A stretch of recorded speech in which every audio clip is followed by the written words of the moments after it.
ဘာလက်နဲ့ကိုသုံးချတော့ဆိုဆက်လက်နဲ့ကိုသုံးချတယ်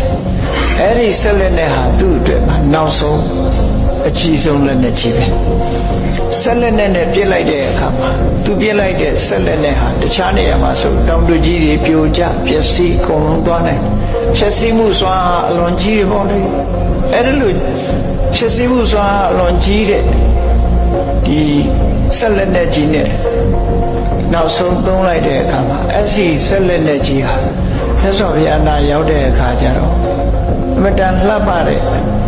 ဗိဓာမျက်နှာချက်အနေအားဖြင့်ဖြစ်သွားတယ်နောက်ဆုံးဟာသူလက်နဲ့တွေနဲ့လှုပ်တာမအောင်မြင်ဘူးမအောင်မြင်တော့ဆင်ကြီးကိုခြုံဖွဲ့ဘုရားနာထီအောင်တိုးလာပြီးတော့နေရာကဖယ်ပေးဖို့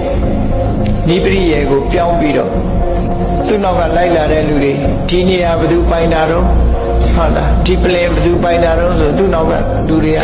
မန္တမင်းကြီးပိုင်ပါတယ်ပေါ့ဝိုင်းအောင်တာအဲ့ကြကြည့်အားလုံးကသူ့ကိုထောက်ခံဆိုတော့ဒီဟာဘယ်သူပိုင်တယ်ဆိုတာကိုခုထင်ရှားနေပြီ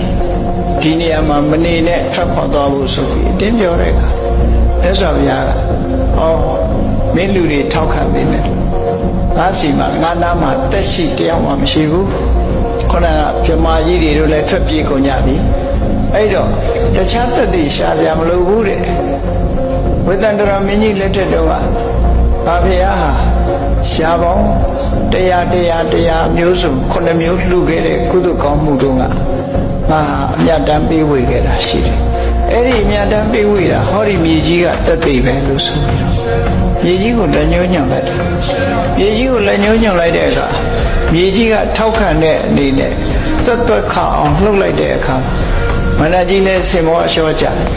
ရေတွေကလည်းပဲတပြင်းလုံးဖြစ်သွားပြီးကြံတဲ့သူ့ရဲ့နောက်လိုက်နောက်ပါတွေလည်းအကုန်ခြေဥတဲ့ဟာအကုန်ထွက်ပြေး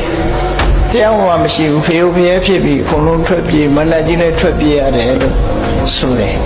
ဒါဟာမြတ်ဗုဒ္ဓရဲ့အောင်ပွဲတစ်ခုပဲပေါ့နော်